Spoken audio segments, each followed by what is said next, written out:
Good morning to you. How are you? It is Eric Erickson. My goodness gracious. Did you see the press conference yesterday? Holy cow. You know, I could do 3 hours a day every day. This is our running joke here at the Eric Erickson Show. I could do 3 hours a day every day, 7 days a week, 365 days a year, and just make it about the president and the press. In particular, the press's bad behavior. The president knows how to get under their skin in ways I don't know that any president has ever done. It was obvious yesterday what was going to happen when the president got into his press conference and began to go after the media and the media's coverage of his administration. In large part, the reason the president did what he did is because of a Priorities USA ad that is running in places like Michigan, where they blame the president for all the deaths, that the president has blood on his hands. Essentially, it's a black screen with a graph of the daily death rate of COVID-19, or the daily contraction rate of COVID-19. Wrong audio there.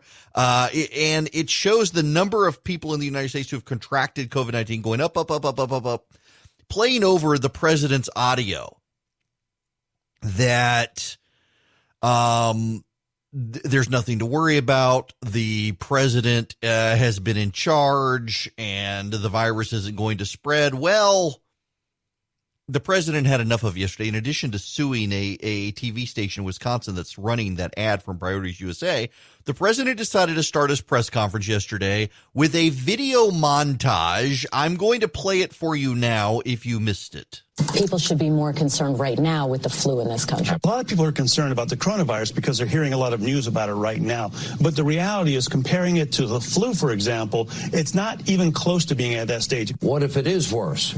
Is this a moment where maybe countries put politics aside, a little bit of pride aside, and do we have U.S. officials? Should U.S.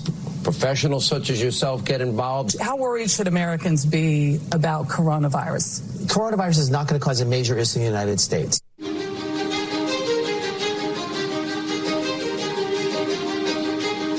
Well, we've asked them to accelerate whatever they're doing in terms of a vaccine.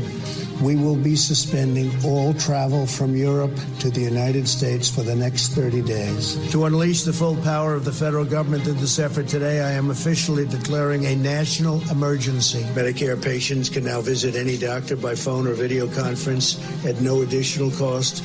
The first 1 million masks will be available immediately. As there were more cases, and it was clear that it was spreading out of China, where it originated, the president took this move that he was widely criticized for by Democrats and even some Republicans at the time, which was he halted a number of flights from China into the U.S. The idea was to halt the spread of the disease, keep transmissions to a minimum. He was accused of xenophobia. He was accused of making a racist move. At the end of the day, it was probably effective, because it did actually take a pretty aggressive measure against the spread of the virus. His team is on it. They've been responsive late at night, early in the morning, and they've thus far been doing everything that they can do, and I want to say thank you, and I want to say that I appreciate it. He returns calls. He reaches out. He's been proactive. We got that Mercy ship down here in Los Angeles. That was directly because he sent it down here. 2,000 medical units came to the state of California, these FMS, these field medical stations, and that's been very, very helpful. The president has been outstanding through all this. The vice president's been outstanding. Members of the coronavirus task force, very responsive. We had asked if we could have, New Jersey could have access to a piece of the beds that are on the USNS Comfort, and the president came back, called me a short few minutes before I walked in here to say indeed they would grant that to New Jersey. So that's a big step for us in addition to all the other capacity. That news is literally hot off the press, and I thank the president and vice president who are on the call together. President Trump approved Arizona's request for a presidential major disaster declaration. I want to thank the president for a quick turnaround. We requested this on a Wednesday, and we had approval by Saturday morning. And we are grateful to the administration for their continued support and responsiveness. Well, first of all, I want to thank the president and the vice president for doing a really good job of communicating with all the governors. That was what the president started his press conference with yesterday, and it led to an unbelievable meltdown by the media. In fact, I want to play you now. This is one of the reporters at that press conference and her exchange with the president. This is, let me find her name. I want to do justice to this because this was an absolutely unhinged shouting match with the president. It was Paula Reed from CBS News trying to grandstand as the president was answering questions in the press room, and CNN's running cryons on its screen talking about the president's blame game begins. The president tries to rewrite history. All of these things. We got to spend time here this morning. Lots of audio to get you through what happened yesterday. That time that you bought, the argument is that you bought yourself some time and you didn't use it to prepare hospitals. You didn't use it to ramp up testing. Right now, you're so disgraceful. It's so disgraceful the way you said it. Let me just listen. I just went over it. Or this rant supposed to make people I just went over in it. an unprecedented crisis. Nobody thought we should do it, and when I did it. But what did you do with the time that you bought? You know the we month did. Of February. That we did. Was a gap. What do you do? Month of February. What do you do when you have no case in the whole United States? You had cases when in February. Excuse me, you reported it. 0 cases, 0 deaths on January 17th. February, the entire January. I said in January. Your video has a complete gap. On January 30th. What did your administration do in February with the time that your travel ban bought you? A lot. And in fact, we'll give you a list. What we did, in fact, part of it was up there. We did a lot. Look. You know you're a fake. You know that. Your whole network, the way you cover it, is fake. And most of you, and not all of you, but the people are wise to you. That's why you have a lower approval rating than you've ever had before, times probably 3. True. And when you ask me that question, let me ask you this: Why did Biden apologize? Why did he write a letter of apology? No, that's very important. Why did the Democrats think that I acted too quickly? You know why? Because they really thought that I acted too quickly. He's right. We have done a great job. Now, I could have kept it open, and I could have done what some countries are doing. They're getting beat up pretty badly. I could have kept it open. I thought of keeping it open because nobody's ever heard of closing down a country, let alone the United States of America. But if I would have done that, we would have had hundreds of thousands of people that would right now be dead. We've done this right, and we really have done this right. The problem is the press doesn't cover it the way it should be. Go ahead. It was open warfare between, and listen, there's always contentions between the president and the press. There's always contentions. There are always claims that there are always attacks. But yesterday took it to a new level between the president and the White House press corps. They were yelling at each other. It was combative. Brian Stelter on CNN had an absolute crying meltdown fit. Let me see if I can find this. I did not get Charlie to cut this up because he had to listen to so much of that stuff. I didn't want him to have to listen to this. And I didn't want him to have to listen to this because he probably, it was good for his soul that he did not have to listen to this meltdown. But I listened to it, and now I want you to listen to it because you'll laugh at me. It is genuinely silly to hear, but this is the CNN media guy, the reliable sources anchor, Brian Stelter. I've been on his show. He can't handle the president attacking the press. Go after people asking questions.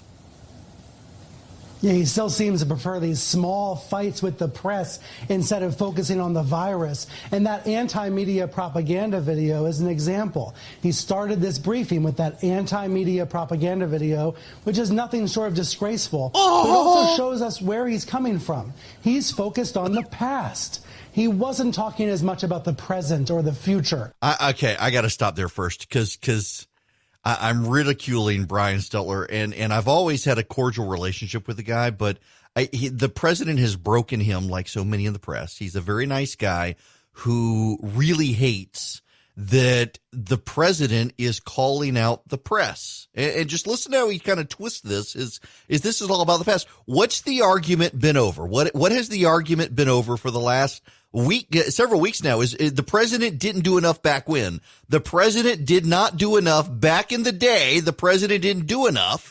And so the president sought to respond to that criticism. And now look at how the shift is here. He's not talking about the president. He's not talking about the virus. He's talking about the media attacks about the past. Well, of course, because the media's been attacking him about the past. Yeah, finally, later in the briefing, he eventually got around to talking about the government's response to the virus and what's happening now. But he was so focused on the past, Aaron, and I found myself thinking about the people in hospital wards who they don't want to talk about the past. They want to talk about right now. They need help right now. But the president is not showing empathy for those people. He is not showing compassion for the families that have lost loved ones. Instead, he's trying to play small ball. He's trying to fight against the media because that works for him. Culture war fights work for him. He knows how to do those. He's really good at those. But I think we have to keep focusing on the questions he's not answering about the lack of testing, the lack of a plan to get us out of this mess. That's what he doesn't want to talk about, and so he attacks the media instead. He doesn't want to talk about these things. So he wants to attack the media. No, here's the thing. You know, I've been a critic of this president. I didn't vote for him in 2016. I'm voting for him in 2020. We have a cordial relationship. What is staggering to me, it really does it blows my mind, is that it is abundantly obvious to me and to every single one of you why the president is doing what he's doing. It is abundantly obvious to all of us, and yet it is not obvious to the media. The president is having a hard time steering the news cycle away from COVID-19. This is the first news cycle since he's been president that lasted for more than a week. In fact, this news cycle has lasted for more than a month. The president has not yet found it within his unique superpowers to be able to steer the conversation in the way he wants to go. And so the president has hit on a new strategy. He's going to steer the media away from those things the media might like to cover into the areas that make the media look bad, because the president can then control the narrative about COVID-19 so long as the media makes it about themselves. Because if there's one thing Americans hate more than government incompetence, is they hate people obsessed with themselves. The whole idea, for example, there's this phenomenon now online of people dragging celebrities who dare to show off their lavish lifestyle right now in an age of quarantine. There's some reality star who supposedly got trapped at the Bahamas who is live streaming her workouts every day. She had to stop because the horde of angry people on social media came after her because she was making it all about herself and how awesome she was. The media loves to tout how awesome they are. They refuse to ever talk about their great screw-ups. They have no introspection, no self-control, and no self-reflection. And when the president is able to draw that out, it turns the American public on the media, not the president. And the media falls for it ritualistically, religiously. Every time the president is able to get the media to go down this road, the president wins. And yesterday, the president won because the media could not contain themselves. They could not help themselves. They had to make it about themselves. The president of the United States of America is the most unpopular president to run for re-election since Jimmy Carter. That is a fact. He is aided by an American press corps that is hated more than him. Burning bags of dog poop on front stoops rate higher with the American public than the American press corps. And the president has a unique way of drawing that animosity towards the press out in the public. And he did so yesterday with this press conference. He played it beautifully. He played it masterfully. Dare I say, he controlled the room, and the press doesn't even realize it. They can't help themselves. What flabbergasts me to a degree is that it's abundantly obvious to you and it's abundantly obvious to me. It is abundantly obvious to virtually everyone out there, except the members of the media who just can't help themselves. and they feel obligated to push back on this president.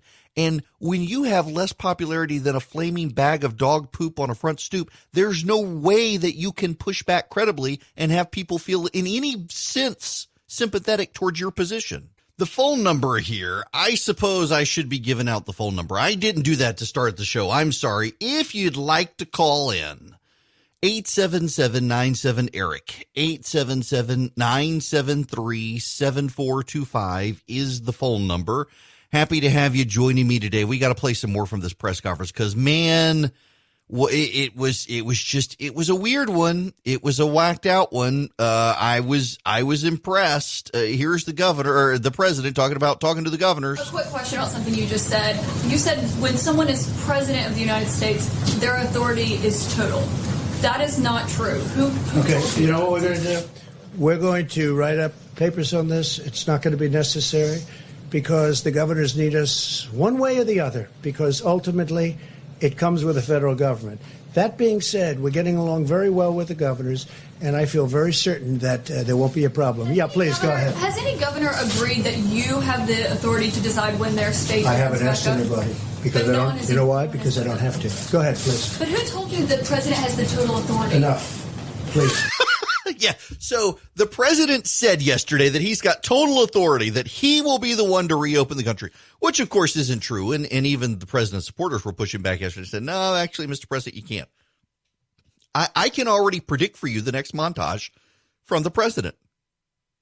It was only about 3 weeks ago that Don Lemon on CNN and a number of the talking heads on MSNBC and others were saying, why hasn't the president done a nationwide shelter in place? Why isn't there a nationwide shelter in place? Why haven't they done nationwide shelter in place?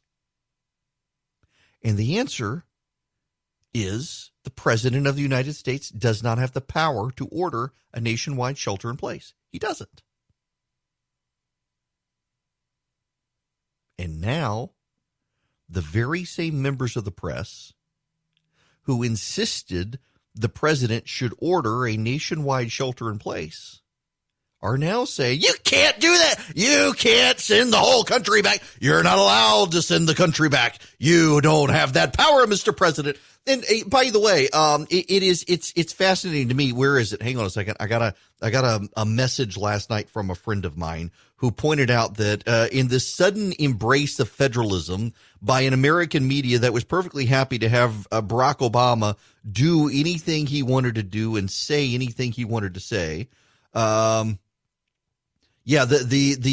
media is now, this is NBC News. This is their headline. Under the Constitution, powers not specifically granted to the president, including the police power, are reserved for the states. That's NBC News. No. Actually, it's the powers not granted to the federal government, not just the president, but to the federal government are reserved to the states. It's who wrote this? What idiot wrote this? D'Artenoro Clark. I don't know who D'Artenoro Clark is.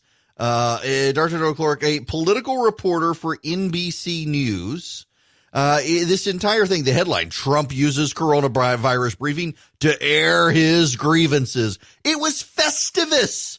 He forgot to celebrate Festivus, and that's all it was Festivus. I thought we were supposed to celebrate Festivus. Clearly, the reporters have not watched Seinfeld enough. It was on NBC. How can NBC News run this headline without making a Festivus reference? Trump uses coronavirus briefing to air his grievances. Now, we get down to the bottom. When pushed repeatedly by a CNN reporter on the source for his claim that he has total authority, he refused to answer her question. Enough, he said before turning to another reporter. Seriously, I mean, first there's no Festivus reference, and then they get the Constitution wrong. I mean, the president got it wrong, yes, but they got it wrong as well. Come on, people, come on. Do better. This is why the president can do what he's doing, because the media cannot help itself. As Ann Richards used to say about George H.W. Bush back in the day, the old governor of Texas, he can't hip himself. He can't hip himself. The media can't hip itself. Oh, come on, people. At least give me a Seinfeld reference, NBC. This is just pathetic. Now, We got to get into what Dr. Fauci said and the quest to fire Dr. Fauci when we come back. Hello there. How are you? My voice nearly cracked, and it's been years since I went through puberty. Y'all, allergies. Every time I start to cough or sneeze, they go, oh my gosh, I got the virus. No, I was at the grocery store. I had to go to Publix yesterday, and I needed to cough. I just had in my throat. It just allergy season. And I thought, what am I going to do? Where am I can't go to the bathroom. I'd have to touch a door handle. What am I going to do? And I had to try to discreetly just cough into my arm. I did into my arm. I could feel people judging me. Oh, he's going to make us all die. He is death. No, it's allergies. Okay. People are really sensitive. You know, at Fresh Market starting today. In fact, I'll show you on the live cam, on the live stream. My wife made my mask for me, so I could actually do this program with this mask on, except I'm not going to. I want you to hear the dulcet tones of my voice now. Let's go to David and Dexter. David, welcome. Good morning.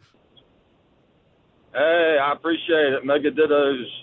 Thank you. Eric, I know you were a Never Trumper, but need to get you back on filling in for Rush. Well, look, I don't know that I can now that I'm doing the show syndicated. He and I are good friends, and I would love to, but since the show is syndicated, I don't know that it's possible. Although I have told him it's only in Georgia. I'm still happy to fill in. Yeah, well, I just wanted to get get your comments on this COVID math that we're looking at every day. You know, if you go to CDC.gov, look at the flu analysis. You know, over the past 3 years, between 30 and 60,000 people died in the U.S. You know, as of this morning, we're right at about 21,000 deaths from COVID. I mean, what would the numbers be for the flu if we implemented just a little bit of what we're doing now? Dramatically less. I'm glad you brought this point up, and I don't mean to put you on the spot, David, but it is becoming a little bit of a pet peeve of mine for a couple of reasons. Let me see if I can explain my perspective on this one, and feel free to disagree with me. I know a lot of people do. In New York City this week, already, we're only at Tuesday. And this week in New York City, I shouldn't say this week, I should say Friday through to Monday. So Friday, Saturday, Sunday, Monday, that's 4 days. In 4 days this week, more people have died in New York City in 4 days from COVID-19 than died last year total from the flu in New York City. That's my perspective on it. And we should hear that story coming out later today, I would assume, in the media. When you go to the CDC, or you go to the New York Department of Public Health, and they can break it down by regions of the state, and you look at New York City, more people have died in 4 days this week from COVID-19 in New York City than died from the flu in the 2018-2019 flu period. We're totally at 22,000 some odd deaths in the country in 2 months from COVID-19, and the flu last year killed 34,221 people total nationwide. So, yeah, I see what part of the problem here, I think, is that everyone has said this is flu-like, and so people assume, oh, this is a type of flu, and it's not. It's actually a completely different virus strain, and we don't have any natural immunity to it. What's striking to me is that 34 some odd thousand people died from the flu last year, and there was a vaccine, and over 50% of the people who died from the flu last year did not get the vaccine. Which to me is striking. And I realize there's vaccine skepticism out there from people. And so, when more than half of the people die of the flu didn't get the vaccine for the flu, that suggests to me that there's a level of prevention they could have done that would have actually dropped that pretty significantly. Now, that's different from COVID-19, because COVID-19, there's no vaccine. So we've got in slightly less than a week in New York City, 4 days, 4 of a 7-day week period, we've got more people die in New York City than died of the flu last year. That tells me, one, that this is worse than the flu. that more than half the people who died of the flu last year in this country, 34,200, could have gotten a vaccine and chose not to, also tells me there's a problem there with people not taking care of themselves. And then there's the last issue of this actually isn't a flu. And I've tried to be clear with people, but people have a hard time understanding, because when you hear everyone says it has flu-like symptoms, everyone says it's like getting the flu, the mild cases are like getting the flu, et cetera, et cetera, et cetera. You tend to process that as, well, this is the flu, or this is a type of flu, but it's not actually a type of flu. It's not actually the flu. It's a completely separate virus. It is a completely separate strain. Like, for example, let me give you H1N1. This is the most common comparison.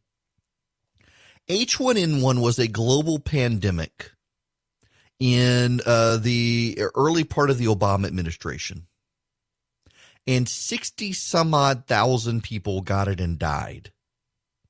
That is that's the comparison a lot of people use. Bill Bennett yesterday on Fox News used the 60,000 people die of the flu, and what he was actually talking about is H1N1. 60,000 people died of H1N1, but H1N1 is a type of flu. It is an influenza virus. And because we have had influenza around the world for more than 100 years, every single person listening to this program right now has a level of built-up immunity to it. So your body has an easier chance of fighting it all. It was still bad. 60,000, normally 30 to 40,000 people die. We had over 60,000 people died of H1N1, but it was still a type of flu. Most people's bodies could handle it. And you know the way the flu vaccine works is they put in a bunch of different strains to build up your immunity, and they may miss a strain. And that's typically when people who get the shot and then get the flu, they either get a mild case of the flu, or they get one of the strains that wasn't in the flu. That happened to my wife last year. She got the flu shot and she still got the flu, and it was one of the strains they suspect that wasn't actually in the flu shot. And it was a bad case of the flu. And she wound up having to go to the hospital given her underlying conditions. Well, H1N1 was bad because it wasn't in the flu vaccine, so you didn't have any immunity to it, except because it was a flu, your body knew sort of how to respond to it.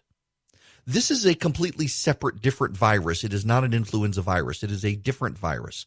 And as a result, nobody who gets this virus has any level of natural immunity. Your body doesn't know what to do with this virus.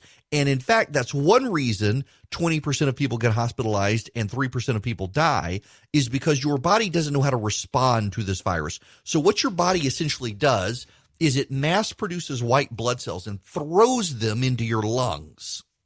And in throwing them into your lungs causes lung damage. And then that lung damage magnifies and amplifies the damage from COVID-19, leaving those who do survive, who have gotten to this point where their body goes into all-out warfare, leaves them with long-term permanent lung damage. So it's not the flu. It's not an influenza. The symptoms present like the flu, but that doesn't mean it is the flu. And so we got to be careful with the comparisons, because I see a lot of people saying it is just like the flu, or Bill Bennett saying, 60,000 people die of the flu. Well, actually last year it was 34,221 people died of the flu. We're already close to 23,000 people in 2 months of this. By the way, the flu season, when people say 34,221 people died of the flu last year, that's October of 2018 to March of 2019. That's a 6-month flu season. Here we've got 2 months, and we're at 23,000. So we will have more people die this year from that. And on top of that, we're all sheltered in place. So we're all sheltered in place. We're not going anywhere, and we still got 23,000 people dead already in 2 months. That suggests this is way more aggressive than your standard flu. Jake in Macon, you're going to be next. Welcome. Hey, Eric, thank you very much.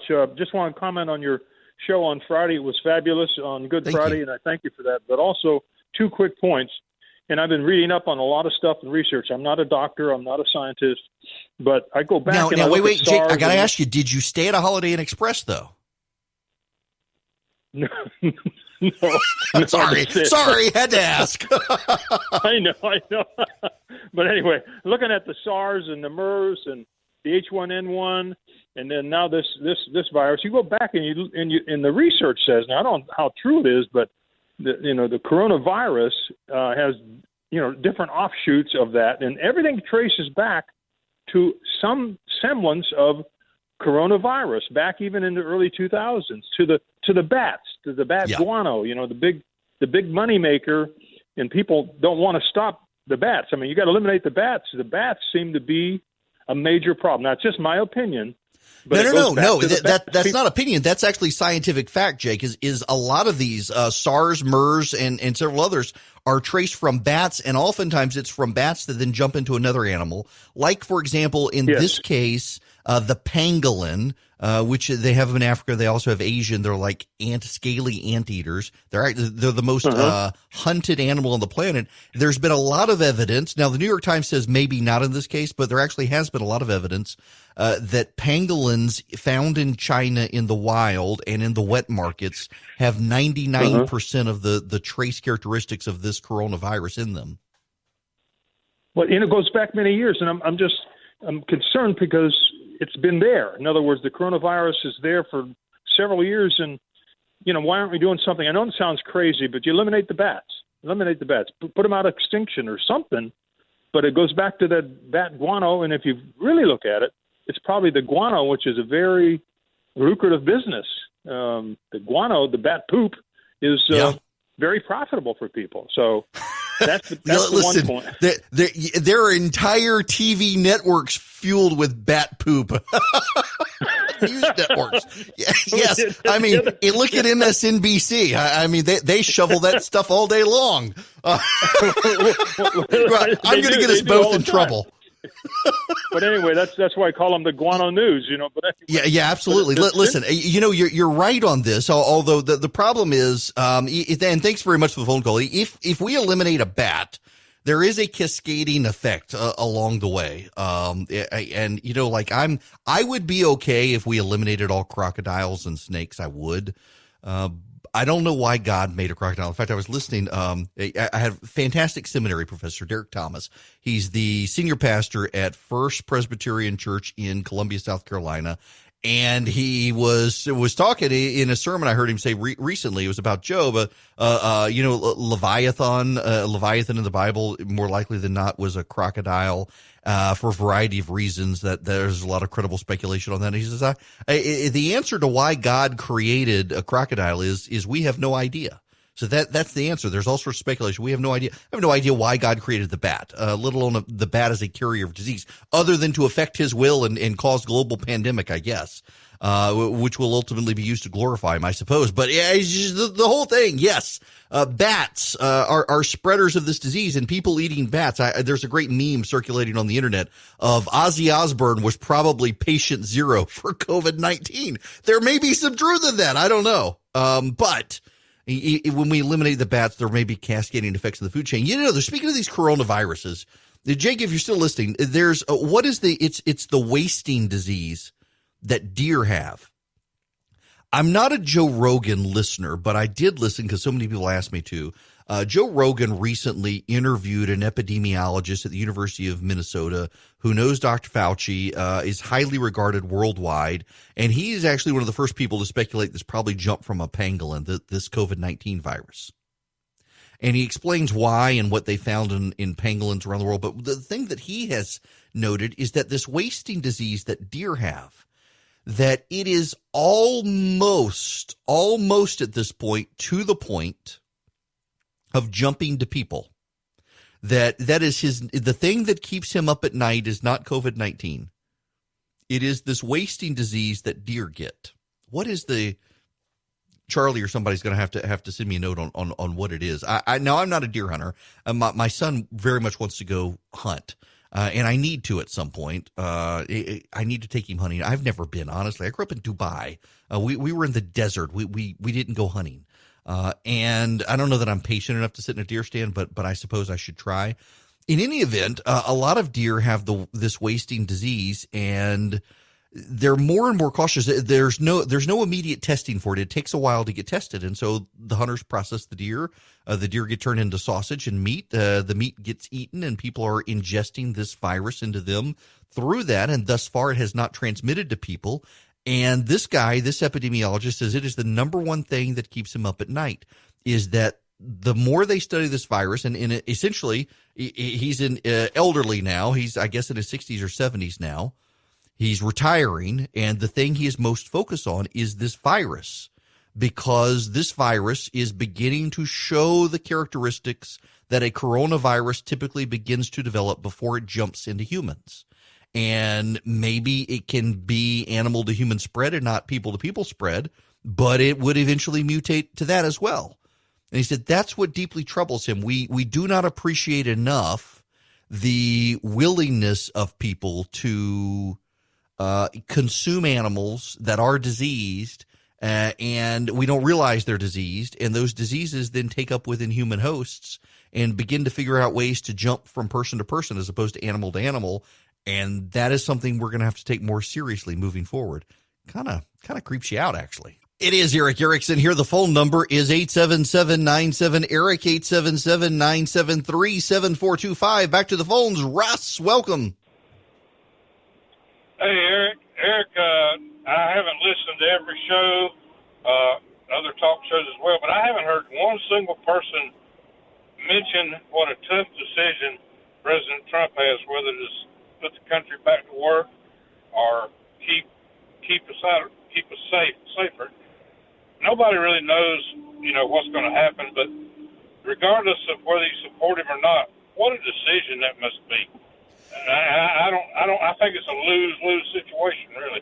Oh, not only that, let me read you a headline, Russ. This is from the Politico this morning. I couldn't believe it when I saw it.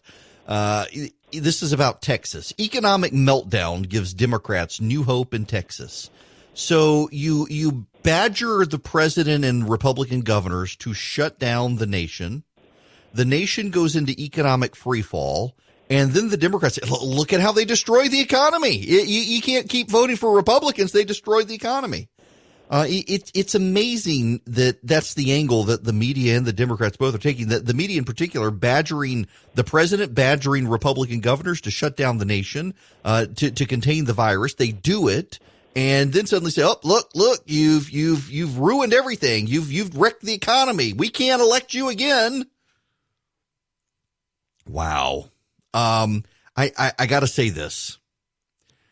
The president doesn't have the power to reopen the country. And there are a lot of people who think that he should have the power. I don't think he should. I do not believe the president should have the power to control the operations of states. And the states are not going to do it until they feel safe. Brian Kemp, I'll talk about this later. I'm going to interview him this evening, and I'll bring him to you tomorrow morning. The governor is more focused on fighting the virus than reopening the state. And he's getting unmitigated hell from his own side for that. There's a coalition in Washington, D.C., trying to get the president to exert power over the states to get the economy going again. No one is going to do it if they don't feel safe coming out of their homes. And that's part of the reality we have to deal with as a people. And Russ is right, it's no easy decision. Concurrent to that, there's got to be a way forward. And, I wrote about this some yesterday, and it was based on the monologue I gave you guys last week. That let's pick the date the president wants to open the country. Let's say it's May 15th. That is roughly 30 days from now, we're going to reopen the country. What I think the president needs to do is he needs to give a press briefing and needs to say, these are the things we know we have to have in place to reopen on May 15th. From masks to personal protection gear to temperature monitoring for employers to rapid testing to antibody testing to all these sorts of things. Lay out the list, and every day do the press conference and say, here's where we are on each of these things. Here are the experts. Let them talk to you.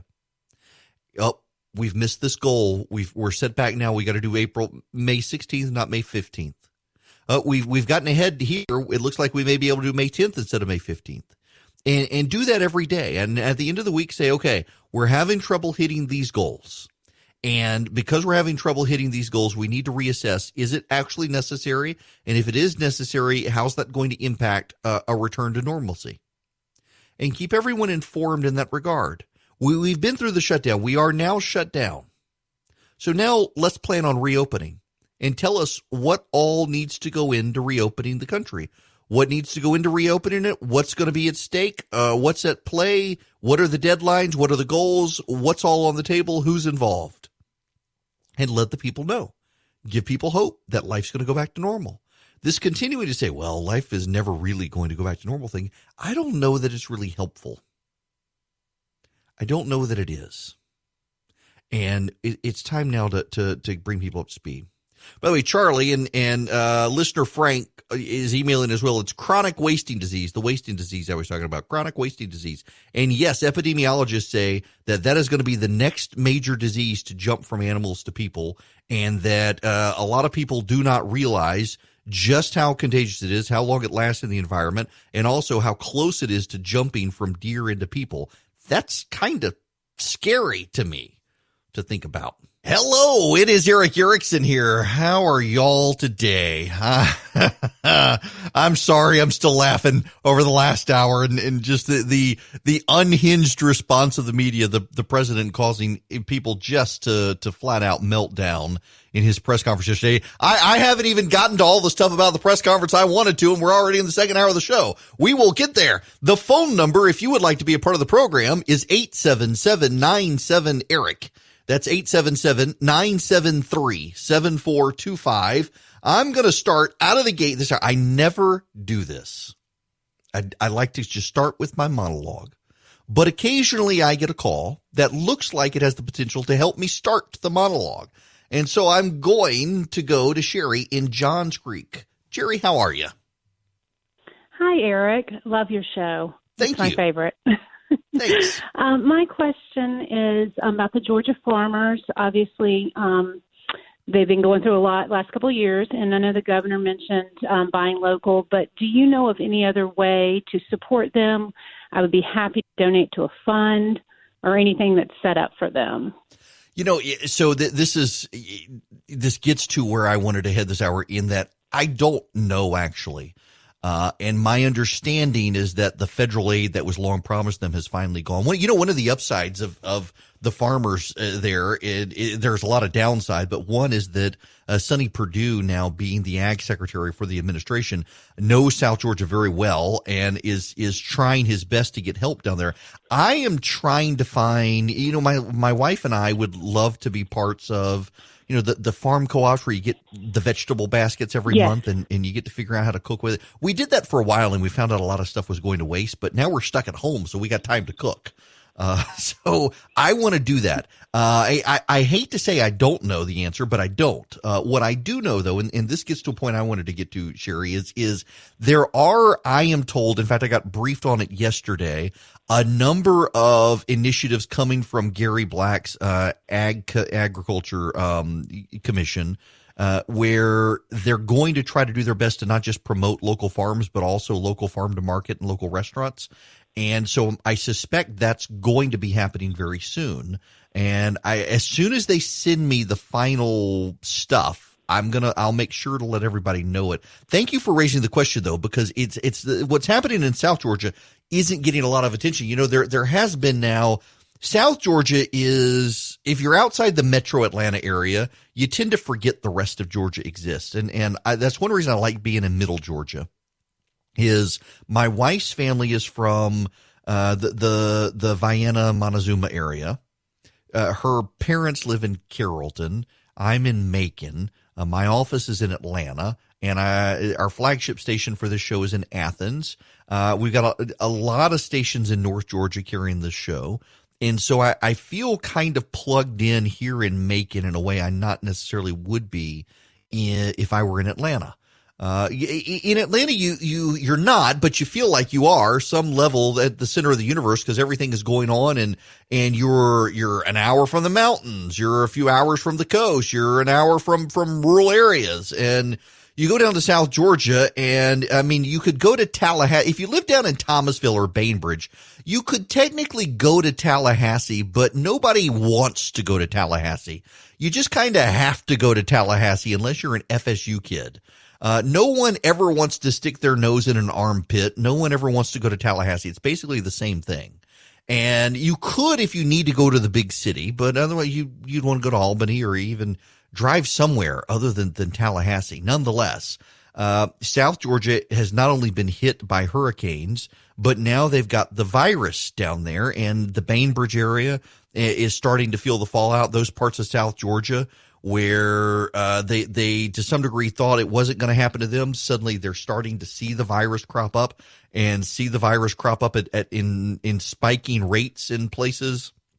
Hospital resources starting to get taxed. You've got, for example, down in Decatur, Georgia, Decatur County, that is Bainbridge, they suddenly got 25 cases there. And then you've got the Albany area. Let me give you this. Sumter County, that's Americus. There are 194 cases. In Lee County, that is that's just north of Albany, Leesburg, that's 217 cases. And then in Dougherty County, that's Albany, they've got 1,042 cases. Baker County and Mitchell County, which both border the southern end of Dougherty County, Baker's got 11 and Mitchell has 118. And a lot of it has to do with people who went to that funeral. And from that funeral, they began to spread the virus into other areas. And it's just kind of sad. Terrell, Georgia, which is where Dawson, Georgia is, you got 98 cases. You got 37 in Calhoun, and then you got areas like Baker, Georgia with 11, and Miller, Georgia with 9, and Grady, Georgia with 10, and Seminole, Georgia with 13. Those are counties down there in South Georgia, Donaldsonville, Cairo, and you don't have a ton. But if you follow, and this is the remarkable thing, if you follow the U.S. highway system, you can find where a lot of the cases are. And then there's the Houston County area south of where I am. So Bibb County, where I am, has 56. Houston County has 108. There was a healthcare worker who got the virus. And there's been some speculation in local media that perhaps this person was contagious and working with the virus being airborne, and might have spread it that way. There's speculation. And then you've got the Atlanta area. It's amazing if you follow 75 and 85. Start up at 985 in Hall County, you got 247. Go down to Gwinnett County, 618. Go into DeKalb County, 766. Go into Fulton County, 1,336. Over to Carroll County, you got 195. Go up to Bartow County, 203. Go down to Clayton County, 298. Go down to Henry County, 233. And you know, what I'm also struck by in this situation is the number of people who can look at the data and say, you know, okay, Fulton County and Dougherty County, that's bad. You got 1,336 in Fulton County. You've got 1,042 in Dougherty County. That's bad. But all things being equal, looking at the rest of it, it's not terrible. You've got 1,006 now in DeKalb County, actually, the updated total I'm looking at.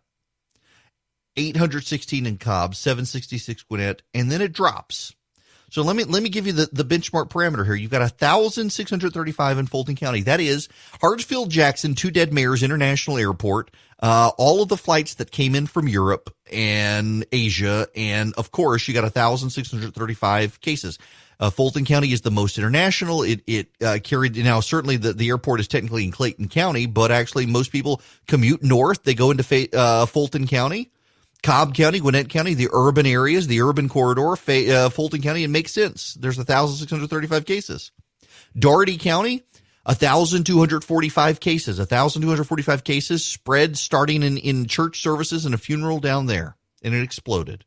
DeKalb County, 1,006 cases. DeKalb County, urban and diverse, and a lot of international travelers. Cobb County, 816, urban, diverse, a lot of international travelers. Clayton County, 766 cases. I'm sorry, Gwinnett County, 766 cases. The most diverse county in the state of Georgia.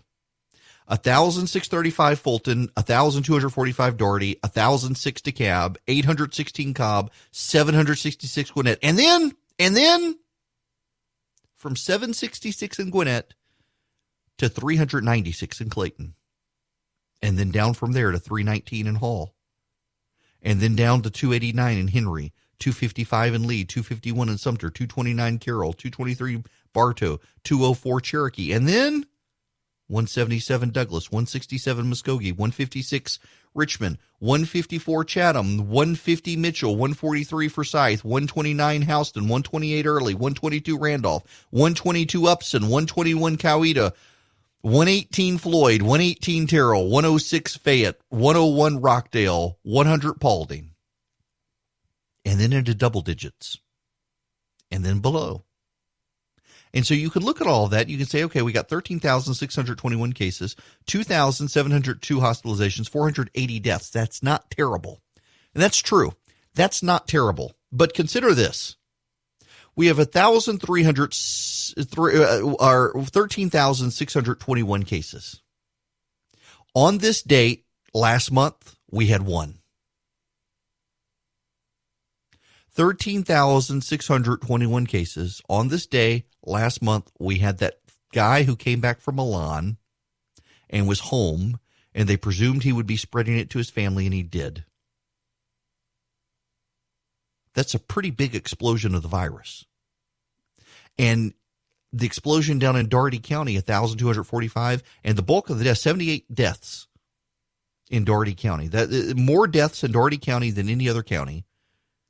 And it was because of that funeral, that church. And then you've got a situation like in Bartow County, 223 people infected, 17 of them dead. And it was the Liberty Church on the square. People went to church services, and it spread in church services. You know, there's a story out of Virginia. A pastor up there has died. This is a pastor who he wanted to keep his church open. Gerald Glenn, Bishop Gerald Glenn of Richmond's New Deliverance Evangelistic Church. He kept the church doors open. He told people he wasn't going to stop preaching unless he was in jail or at home. All were welcome in. And he died. He said he was controversial. He said he was in violation of safety protocols. He said there were way more than 10 people at the church. He boasted about it, and he's dead. I'm not going to mock him. I'm not going to laugh about it. But there are cautionary tales about pride coming before the fall. You know, I mentioned in the last hour, there are a lot of people who say, well, this is just, it's the flu. It's a bad case of the flu. This virus, scientifically, this virus is not an influenza virus. It's a completely different virus. And in less than a week, you need to listen to this. And if this is the only thing today that you take away from this, if you don't pay attention to anything else I say today, you need to listen to this point, okay? I'm going to give you a countdown. 3, 2, 1. In less than a week, more people have died in New York City from COVID-19 than died all of last year from the flu in New York City. I'm going to say it again. More people have died in 1 week in New York City from COVID-19 than died all of last year from the flu. There are people on the right who would have you believe this is just a bad flu season. Bill Bennett went on Fox News yesterday and said this was not a pandemic. I'm not sure how he defines pandemic, but meaning global humanity, pandemic, it is spread. An epidemic is a spread of a disease. A pandemic is a global spread of the disease. Every country on planet Earth right now has COVID-19 and is dealing with it. It is a pandemic. To say it's not a pandemic is willful nonsense. To say 60,000 people died of the flu last year, actually it was 34,221 people died of the flu last year. We are already, let me give you the accurate number. As of right now, I've learned this. If you put in United States COVID-19 into Google, it will give you the most accurate, up-to-date number. 587,357 people confirmed, and as of right now, 23,649 people dead. 23,649 people dead in 2 months, basically. In 2 months, mid-February to mid-April, 2 months of people dying of COVID-19 in the United States. And we are only slightly less than 10,000 from a 6-month flu season death. This is not the flu. This is worse than the flu. And, you know, the one thing that I think is somewhat galling to me is that most of you get that. Intuitively, almost all of you actually get that this is worse than the flu. What is striking to me is how vocal the minority is that say it's just the flu. And I don't think it's helpful for us to go down that rabbit hole. And I know I've got friends who are attacking the models. The models are never accurate. The models are supposed to be a guide. And as more data comes in, they get more and more accurate. It's just like a hurricane forecast. You all pay attention to the hurricane forecast of where might the hurricane hit, and you understand that as new data comes in, the models are adjusted accordingly to show you the track of the hurricane. That's the same with this epidemiological model of COVID-19. They give you the wide path of what it's going to look like, and then the path continues to shrink and shrink and shrink and shrink to give you a much more accurate snapshot as more and more data comes in. That's all it is. The modeling is not wrong. The modeling is never meant to be right. It's meant to be predictive. It's meant to be probative. It's meant to be helpful. And by the way, we're actually on track for within the modeling. The modeling range was 40,000 to 150,000 people dead. We're probably going to hit that 40,000 number. And that's what's sheltered in place. Imagine if we hadn't sheltered in place. Imagine, you know, in the great flu, there was a massive flu pandemic in 1957. It gets overshadowed by H1N1, but it was actually worse than H1N1. A lot of people died in 1957 around the world from the flu. There is not a hospital in Georgia that had to build field hospitals in 1957 for the global flu pandemic. They're converting the Georgia World Congress Center into a field hospital in Atlanta. They never did that for the flu. They've never done that for the flu. This is not the flu. It is something more deadly with a higher rate of hospitalization, a higher mortality rate, and we've got 23,000 people dead while we've all been sheltering in place. This is worse than the flu. The phone number, if you would like to be a part of the program, is 877-97-ERIC, 877-973-7425. Michael calling from Canton. You're going to be next. Welcome. Hi, how are you? Good, how are you? Good, thank you. The reason why I'm calling is a couple of things. Number one, I don't know if you've heard about the Wisconsin Supreme Court race yesterday, yes, which the Democrats won in an upset. I didn't know if that had anything to do with a contested primary. Very many seniors decided they weren't going to take the risk and go out to vote, and what you thought about that. And also immunity cards that Dr. Fauci had talked about. I mean, if they're proposing that, why is it that if we have to get those, why can't we get voter ID cards to be able to vote? Isn't it really basically the same principle? Oh, that's a great point. And if I may just ask, since you've done campaigns before, who do you think is the most polarizing? Is it Obama because he lost over 1,000 legislative seats, or is it Trump? And in the polarization situation, do you think because we deal with the Electoral College and not the popular vote, do you believe that Trump, even with all the issues we're dealing with right now, still has a chance to win, or do you think pretty much he's going to be another Carter? Thank you. I think actually the president has a very good shot at re-election because of the Electoral College. The nationwide data of the president doesn't look good, but when you look at the seats the races that'll matter, the states that will matter, the president's actually doing very well in them. The other issue is on polarization. It's funny you should ask. I've thought a lot about this, and I think that they're mirror images.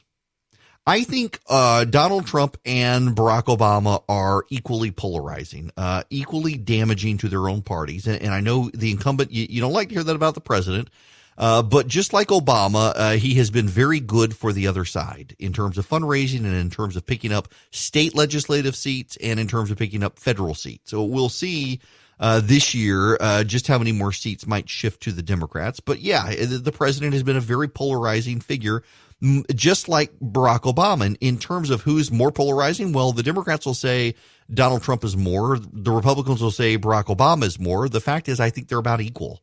And you get more outrage over Donald Trump because the media tends to lean left, and so they're also much more likely to hate him. Now, in terms of Wisconsin, I actually think that the election had a lot to do with it. You had now 5 precincts in Milwaukee. You had long lines, a lot of people absentee voting. It was dubious as to whether or not the race would still be on yesterday or on Tuesday of last week. I see friends of mine saying, oh, this just means it's a disaster there. It's a disaster for Republicans now. The state has clearly shifted. I don't know that I would say that's the case, given the way the election played out there. Certainly it wasn't good for Republicans that a Republican judge lost his seat on the Wisconsin Supreme Court, but we got to take into account pandemic politics as well and the bad election turnout there. That mattered a lot.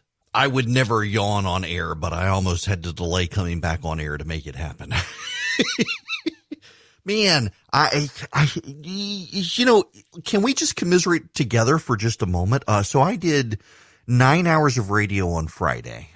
Really, I did live, if I'm honest about it, 6, because I had to record the Good Friday show for you guys, so I didn't cry during it.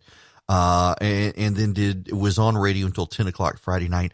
And it's, my wife and I have been commenting on this, the monotony of this. Typically I go to Atlanta once a week to my office just to catch up on all the gossip, because stuff happens. And so I go up there once a week or so, and that can't happen now. And it's just every single day is the same thing. You get up, you go to the office, you work, you go eat. For me, I go back to the office and go back on radio in the afternoon. And then on Saturday and Sunday, I go in the office, I piddle around, I read the news, I clean my office, I cook. On Sunday, we watch church, and it just, the cycle repeats. There's no end to it. You're just home all the time unless you go to the grocery store. I'm trying to convince my wife to take our 14-year-old down to South Georgia. And I don't know that she needs to be sold very much on this. I think she wants to take her down to South Georgia, to some of the rural parts of the state, and teach her to drive. Although my wife's car has a lot of get up and go, and that makes me a little nervous, if I'm honest. But got to do something to break up the routine. It's just every single day the exact same thing now. And that's just, it's disconcerting, and it's starting to wear on me. I can only imagine what it's doing to those of you who typically work or don't work from home, because I work from home. I guess I'm not supposed to say it, but my radio studio is at home. I haven't worked in an office since 2006. I've worked from home since 2006, and there have been times, particularly during the summer, where I want an office. I want somewhere to go, and I don't have the revenue stream to pay rent for an office, so I don't. But I would love to have an office to go to, and set up a studio in an office somewhere, so it's out of the house. It frees up a room in the house for something else, and I'm not having to worry about, I've just got someplace to go. And even in quarantine, I think I would be able to go to my office because I'd be the only one there. Maybe Philip would be there. But otherwise, I would be it. I could get out of the house, and there would be some level of routine that separates Friday from the weekend. But right now, even me, even though I've worked from home for so long, and I'm a workaholic, and it's something that I have to work on, and my wife has to sometimes cajole me on, because I'd sit in my office all day and continue to work. I mean, I could have done 9 hours of radio on Friday. I would have been totally fine doing 9 hours of radio on Friday, even though I pre-recorded part of it. I totally would have been able to do it, and I would have been fine doing it because I love it. It does not, and I've talked to enough ENTs and specialists in throats that as long as I'm not screaming like some people do in radio, it's not going to wear out my voice. My voice may get dry. I need to hydrate, but I could totally do 9 hours of radio. I don't want to, but I could. But now I'm finding I come into my office on a Saturday or Sunday and there's nothing to separate it from being Monday through Friday. Even for me who works from home, the monotony now of everybody staying home and every day is the same. And somebody told me that on Disney Plus now or Disney Junior, one of the Disney channels, they're now running regular reminders. Today is Tuesday. And yeah, by the way, today is Tuesday, if you didn't know. I saw a TV station up in Lexington, Kentucky is doing that. The weather guy every day. Dave, what day is it? Today's Tuesday. It's Tuesday, people. Put your pants on. It's Tuesday. And that's basically it. And I mean, it's kind of funny, but everybody's working from home. It all kind of runs together. Who knows what day it is anymore? The monotony of it, the regular monotony, the nonstop drip, drip, drip. And you know, along the way, there's something else happening too. The conspiracy theories. Did y'all know that Bill Gates invented the coronavirus to be able to track humanity? That's one of the latest ones. Bill Gates scientifically engineered it. And by the way, he's going to come up with the cure for it and make himself even more billions of dollars. Y'all think I'm making it up. But there are actually people out there who are actually encouraging this conspiracy theory. And it's not just the conspiracy theorists for that. It's 5G. Have y'all heard about 5G? 5G technology. If you got an AT&T phone, let me see if mine doesn't. I've got AT&T, and let's see, does it pull up? Yeah. AT&T. Let me turn off the Wi-Fi. Yeah, AT&T. No, right now it says LTE. But AT&T, occasionally, if I get into Atlanta, it'll say 5G, and it's not 5G. My phone's not even capable of 5G. So 5G is the new faster speeds for cell phone data. Now, the downside of 5G is that you need towers, micro transmitters everywhere. So you have big cell phone towers, and then you have micro transmitters that are all over the place because 5G is very, very, very fast data to your cell phone and from your cell phone, but the signal can only travel a short distance. It's not a far distance. And even inside buildings, the 5G signal typically can't penetrate a lot of buildings. So in cities where it already is, Chicago, New York, Dallas, I think part of downtown Atlanta has 5G. You can't get 5G in buildings because the signal strength can't penetrate the buildings. And yet, despite that, there are people concocting conspiracy theories about the rise of cancer and everything else. It's people have too much time on their hands. They've gone insane. And so we're getting these 5G conspiracies. And by the way, yes, people are, you're thinking it and you're not wrong. People are tying them together. 5G and Bill Gates and the coronavirus. It is all the reason the coronavirus is spreading is because 5G has weakened our immune systems. And by the way, most people don't have 5G. It's in very few parts of the country, but that hasn't stopped the conspiracy theories. Okay, let me stop. I'm getting confused people. And you know what? Let me sit up here. I'm getting confused people, and no one's even messaging me. No one's emailing me. I can just feel it in the force. Y'all are all confused. So I'm going to walk back here, and I'm going to explain a little more. Your cell phones, for years, there has been this idea, this theory that cell phones cause brain cancer. And the media has peddled these stories, and the media has a lot to do with this. The media has peddled the stories that the people who use their cell phones the most tend to have brain cancer. The problem is when you look at the statistical anomalies out there, you can't really tell that from the data. And in fact, it has been tested not just by scientists backed by the cell phone industry, but by independent labs and colleges and universities. And there actually is no evidence that cell phones cause brain cancer. With the rise of the iPhone, there's no evidence that it causes brain cancer. You know what iPhones typically can cause? I shouldn't say iPhones, but it started with the iPhone. There's actually been some very interesting data out there that there's been a spike in teen suicide since around 2007, the summer of 2007. Do you know what happened in the summer of 2007? That's the release of the iPhone. And every year thereafter, we've seen an increase in teen suicide.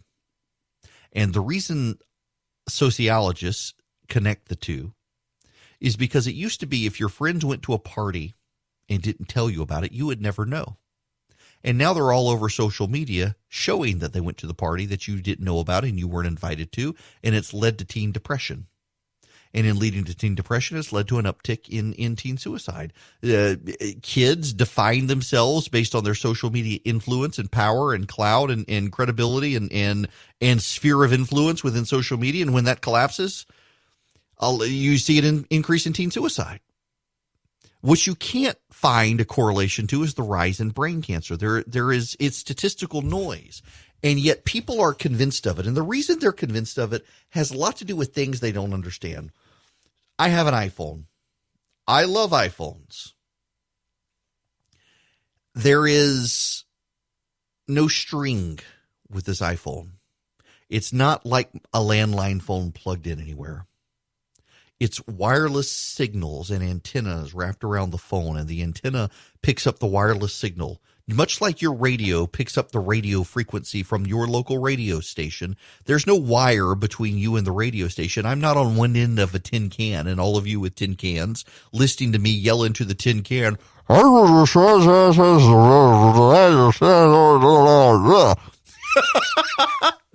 it's wireless.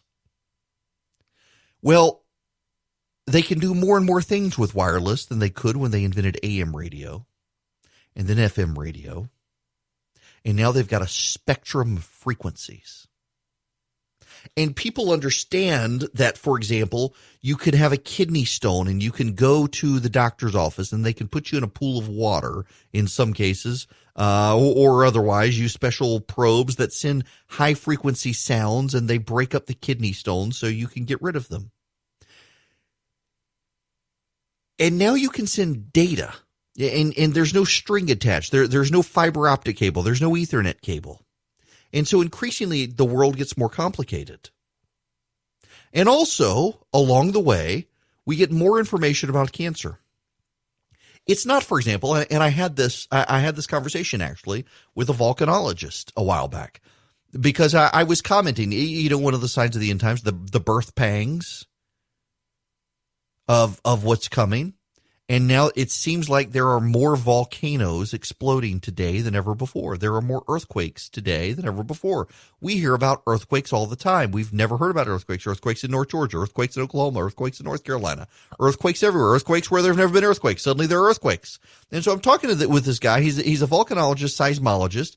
And I was bringing this up to him. I didn't go into eschatology with him. I was just saying, it seems like it's much more common now. And he says, actually, it's not. We know about it more now. We hear more about it now. The media pays attention to these stories now. There is a human interest component to these stories now, but there has not actually been a spike in earthquakes or in volcanoes in the world.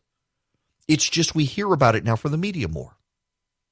But people hear more about the volcanoes and more about the earthquakes, and they are convinced all of a sudden that there's a thing there. Something is happening. And you can correlate the two with eschatology. We are hearing more and more about this stuff. Clearly something is happening in the world that we did not know existed, and now we're paying attention to it.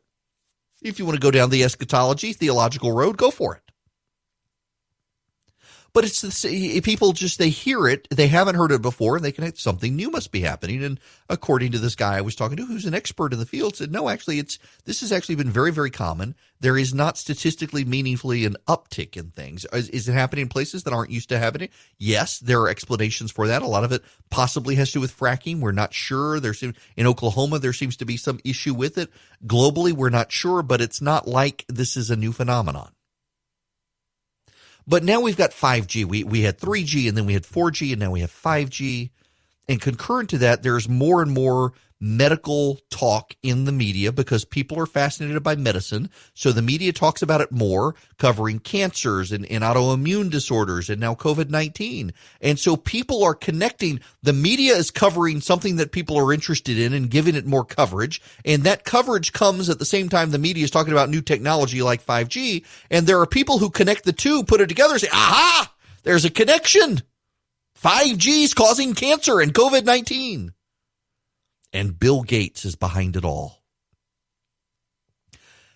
As an aside, I get questions all the time about this QAnon stuff, and I try not to pay attention to it. I went down the rabbit hole last night, though, finally, after I continued to get questions from people. I've got a friend who's totally down with QAnon. What's so interesting to me is that governance conspiracy theory, and that's what QAnon is. It's a governance conspiracy theory. It attempts to explain the way the world works. And typically governance conspiracy theories come from losers. Not I mean like losers, yeah, it does, but not I mean people who have lost political power. You know, in the late 1980s, George H.W. Bush had been the CIA director, had been the chairman of the Republican Party, had been vice president of the United States, was on the verge of becoming the Republican nominee to be Ronald Reagan's third term and would go on to win the presidency. The Democrats actually bought a theory and had congressional hearings on the idea that in 1980, George H.W. Bush had used his connections at the CIA to hitch a ride aboard an SR-71 Blackbird and flew to Spain to negotiate the hostage release with the Iranians to make Ronald Reagan look good. They actually had a congressional hearing on whether or not George H.W. Bush had flown on an SR-71 Blackbird to Spain and back in order to make it to a debate. I'm not making that to the vice presidential debate. That was a Democratic conspiracy that he flew there and back in a day to get home in time for a debate so everyone could sue him so they'd never know he left the country. It was the conspiracy of losers who had lost in politics. In the 90s, of course, everybody began to believe that the Clintons killed anyone they came into contact with. There are people, I know people who are convinced the Clintons are mass murderers. Now, most people just treat it as an Epstein joke. I mean, who doesn't laugh at a Jeffrey Epstein joke? But some people are still convinced. In the 2000s, I know people to this day who are convinced that George W. Bush was a puppet of Halliburton and that he was there to steal oil from Iraq. And 9/11 was an inside job designed to instigate a war in the Middle East so Halliburton could get oil. When Barack Obama was president, there was the birther conspiracy theory. There were the FEMA trailer conspiracy theories, all the like. And with Donald Trump as president, the losers have posited that Russia stole it. He's a pawn of Russia. He's a Russian puppet and the like.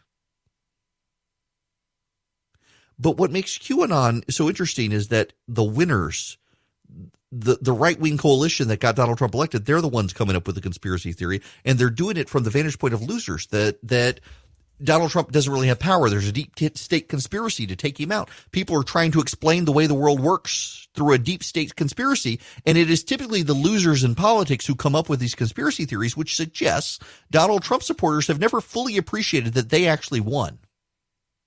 Because there have been so many people trying to steal the election from them, they've concocted this conspiracy theory, but the underlying presupposition is they never really won. They never really did get the power. The deep state had the power. They're trying to get rid of Donald Trump. I'm fascinated by the whole conspiracy theory thing. I don't buy into it. I can give you I will predict for you that someone somewhere is going to get indicted and arrested for pulling the strings on this CARES Act economic bailout, because it always happens when there's an economic bailout. I can tell you it's going to happen and I'll look like a prophet. And that's what these people do, is they tell you obvious things that are obviously going to happen and weave it into an elaborate conspiracy. Man, people have too much time on their hands right now. They're coming up with all sorts of stuff. And you got to be able to separate the fake news from the real news. I'm looking, the data in Georgia on COVID-19 suggests, it had been April 23rd and then they shifted it to April 20th. And now they've moved it to May 1st as our peak date for resources, May 1st. But it looks like the highest date of deaths came April 7th. That was 100 in Georgia. Yesterday we had 4 deaths, on April 12th we had 4 deaths. We will find out more updates here later today, but it looks like we will never exceed the number of deaths per day that we hit on April 7th, which is good. there's other stuff we got to talk about when we come back. In particular, I want to spend some time focusing on Georgia. And Brian Kemp had a press conference yesterday. He's going to pre-record an interview with me this evening that I will bring for you tomorrow morning. But a friend of mine, it used to be an old neighbor, Jake, he sent me a note yesterday, works down in Houston County, and he asked if I would talk about something. And I want to spend a little bit of time talking about it, but let me give you a brief overview right now of it. That is the census. There is a real problem at this point with getting Georgians to participate in the census. As of yesterday, there was a 52% completion rate in Houston County. Bibb County, where I am, only had a 39% rate. Monroe County had a 46% rate. And it's just, it's when you go back to 2010, everybody was hitting in the 60s. And you got to do the census to allocate resources from the federal government to the states. It's not just about the number of seats in Congress, although that has a lot to do with it. You don't want to lose a congressional seat, but also the amount of resources allocated to the state. And people aren't doing it. And I want to spend a little time talking about this when we come back. It is vitally important that everybody fills out the census. And particularly if you're a Republican, you want to make sure we secure Republican seats, both in the state legislature, but also in Congress, to try to get Congress back. It matters. We'll discuss it. I'm here. Welcome. I'm sorry. I'm reading an email from a friend. I shouldn't do that right when the show's about to start, but here we are. Welcome. It's Eric Erickson. It is the third hour. It is 6 after the hour, and it is beautiful outside today. The phone number, it is beautiful here. The phone number is 877-97-ERIC, 877-973-7425. I want to get to the governor and what he said yesterday, but before I do, a friend of mine emailed me yesterday, had something he wanted to say. And I got to say, when I hear from people who I haven't heard from in a while, I always kind of grit my teeth and say, oh gosh, what's coming? Now, the reason I say this is because, the last time this happened, the person was a total conspiracy theorist and was blasting me for not being down with a conspiracy theory of his choice and for being dismissive of it. And he was very upset. And like, I haven't talked to you in 3 years, and suddenly here you are. So I got an email from a guy who used to live down the street from us at our old house. A great guy, wonderful, wonderful guy. And I knew, he's totally normal. It's like, it can't be bad. So what is it? And it was great. It was great. And I'm so glad he sent me the email, Jake, because he reminded me of something I have literally wanted to talk about almost every day this month and keep pushing it off. And he's like, please, man, you got to talk about this because it's a big deal. And yes, it is. It is. The issue is the census. And it's not getting a lot of attention right now as we're in COVID-19 world, but it's actually a big deal. And so my buddy Jake sent me some numbers. He works out in Houston County.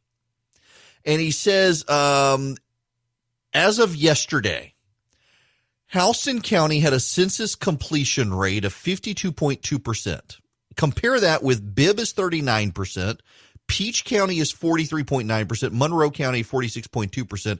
Houston County, for perspective, in 2010 had a 66.2% response rate. And this year, you can't have census workers come to your house. It makes it more problematic. Now, it may sound, as he writes, let me read you about this. It may sound like milk toast and plastic bananas, but the census really is important to every county in Georgia and Georgia itself, because the census is not about just counting the people for representation. It's about power, money, and business. So with power, you get the number of seats in Congress a state has is based on the census. The more people counted in Georgia, the better our chances are of picking up an additional seat in Congress. And we may pick one up if everybody does the census this year. And then you've got federal government. The federal government disperses over $675 billion in support allocations and grants for everything from school lunches to Medicaid to special education grants to health insurance for children to Title I grants to WIC to Head Start to foster care infrastructure projects supporting schools, hospitals, roads in Georgia. And it's based on the census. The census determines how much money Congress is going to send to states for roads and bridges and schools and foster care and adoption programs and health insurance and Medicaid and school lunches and special ed. And then there's businesses. Businesses, corporations use the census data to decide where they're going to build offices, stores, developments, commercial properties. You know, Houston County is one of the fastest growing regions of the state. You undercount in Houston County, you're going to see that the development disappear. Now, for those of you NIMBYs, that may be a good thing. But here's the problem. Athens, Clark County, Floyd County, Habersham County. Every county that is listening to me right now is impacted by the census. And it will determine what money you get. It will determine how your schools do. So let me, and this is not to pick on anybody. I'm going to point this out. Whitfield County, those of you listening up in Dalton right now, how are you? I love you people up in Dalton. And you're in Whitfield County.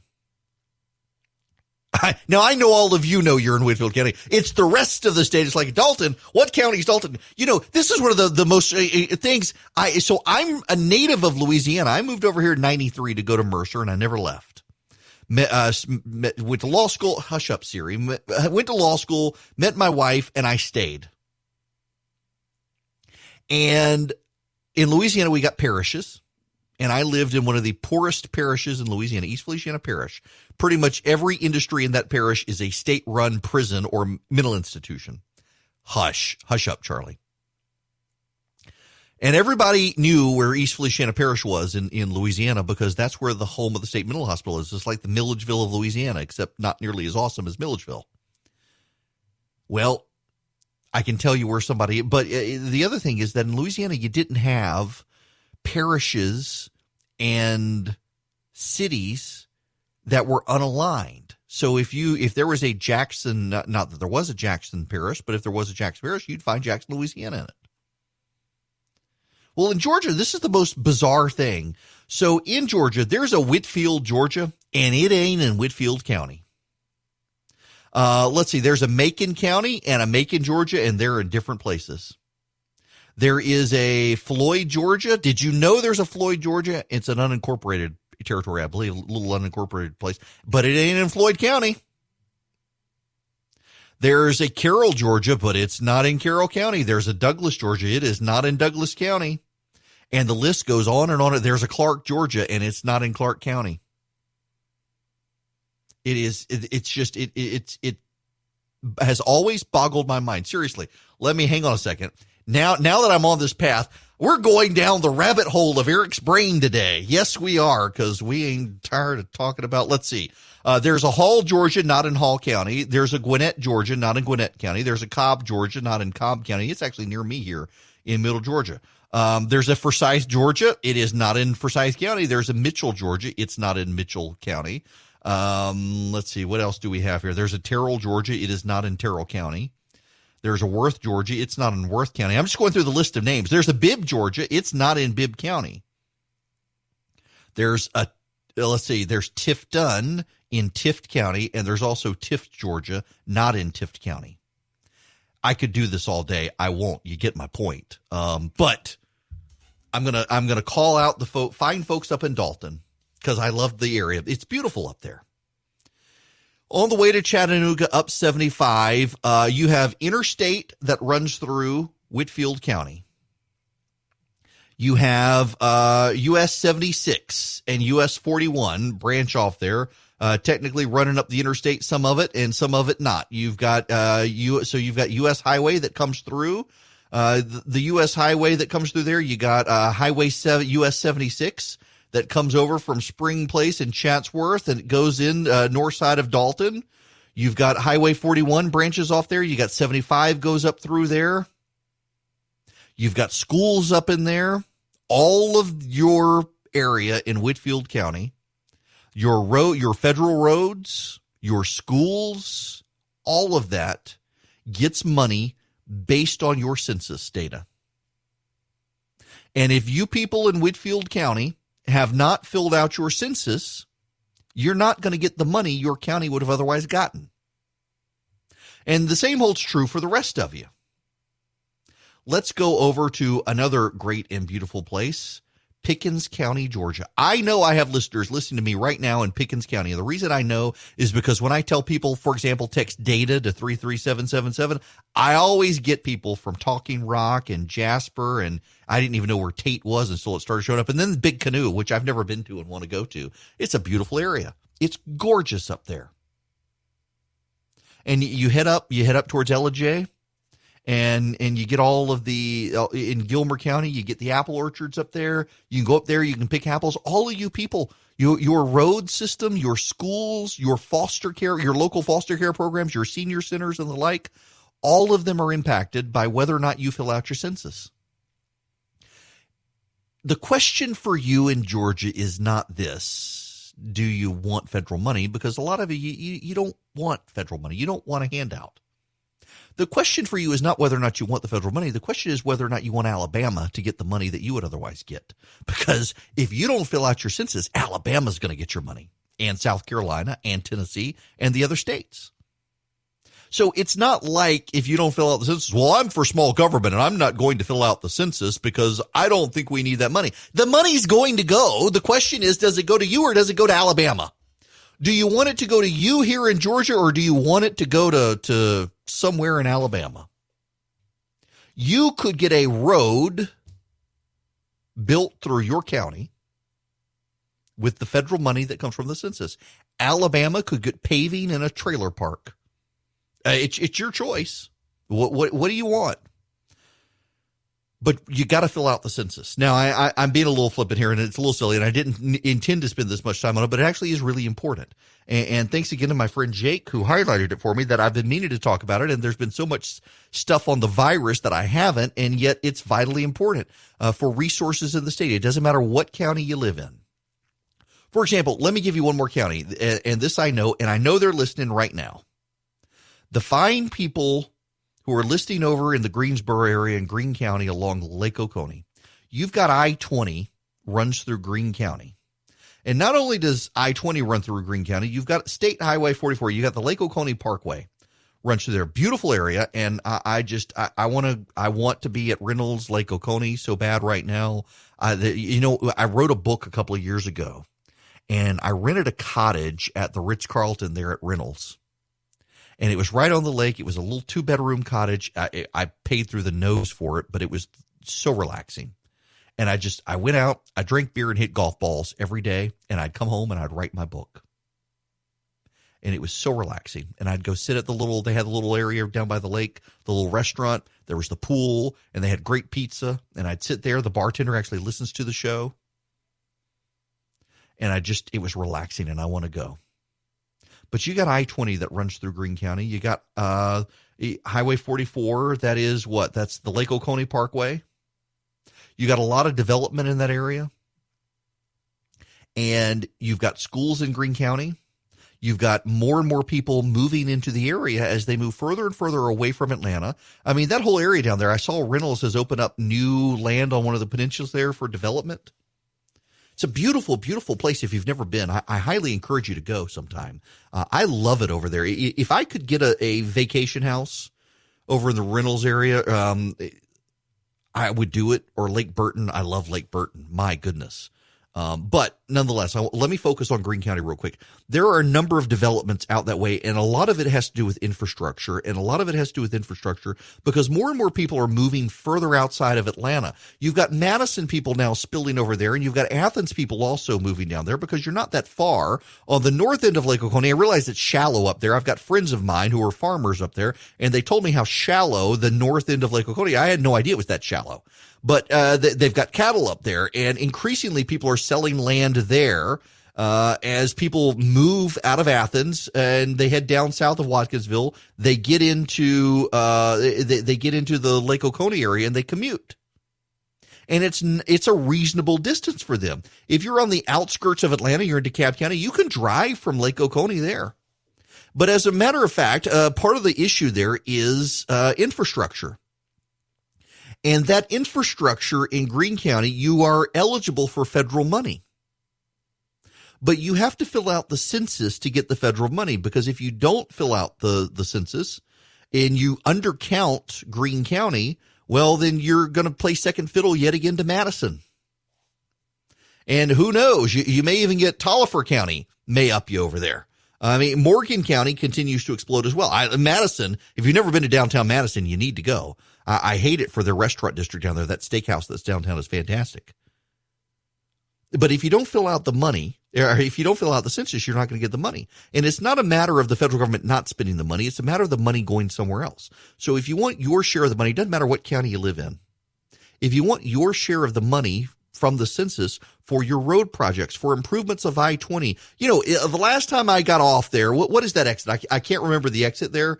In I-20 where you get off it, and there's that there's the Chevron station, there's the BP on the north side of the interstate. They got a McDonald's there now. There used to be nothing there, but you head south and you go down to Lake Oconee from that exit. I forget the exit number now, but there used to be massive potholes. I will never forget the very first time I ever got off there.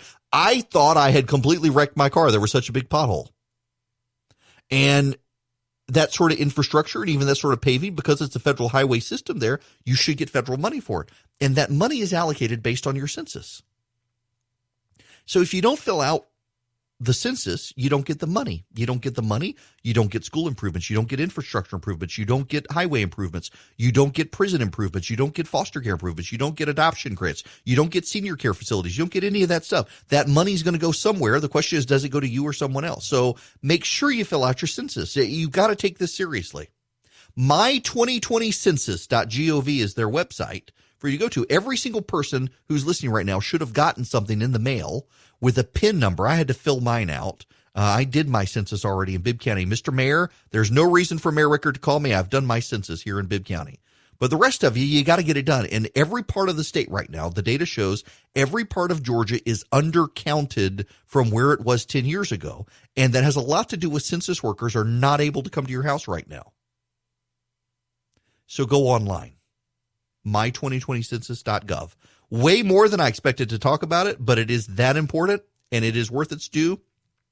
You hear PSAs on radio stations and TV stations. You tune them out right now. I'm here to tell you, you want your potholes fixed, your prisons expanded, your schools improved, your senior centers improved, more money for foster care, more money for adoptions. You got to fill out your census. And if you want Georgia to have one more Republican in Congress, you got to fill out your census. My2020census.gov is the number. Either we're going to get the money or Alabama's going to get the money. All right. Have you guys heard about the Karen phenomenon? I feel badly for women named Karen right now, but it is the Karen is the annoying busybody neighbor who is demanding and just mean and nasty to people and in your business and likely to call the cops on you for minding your own business. And well, this is probably the epitome of the Karen phenomenon. A lady named Heather Silchia is a 911 operator. She works the graveyard shift at 911. She's got 3 kids. She's got she's dealing with the COVID-19 situation, and she's having to leave her kids with someone while she goes to while she's at home sleeping. She leaves her kids. She works overnight. She comes home. She spends time with the kids, and then she lays down. She takes the kids to family to take care of while she's sleeping because she's doing the graveyard shift for 911. So someone left this note. Please stay home. I noticed that a few days a week you leave in the morning with your baby and return a short time later without it. Then I see the man of the house arrive with the baby later in the afternoon while your vehicle hasn't moved all day. This leads me to believe the kid is in daycare. Stop it. I am assuming that man has an essential job since he is gone all day. But if you are home, there's no reason for your child to be in daycare at a time like this. I also see you leave shortly after your husband, I assume, gets home. You aren't wearing any sort of uniform, and I've never seen you wear a mask. Bars are closed, and you couldn't possibly be getting groceries every night. which would also require you to wear a mask. So again, I ask you to please stay home. Also, do everyone in the neighborhood a favor and keep your older kids inside. They are loud. Help do your part in keeping our town safe and stop leaving your home. Sincerely, all your neighbors. One, I guarantee you it's not all the neighbors. It's one annoying neighbor. Also, they need to upgrade their printer.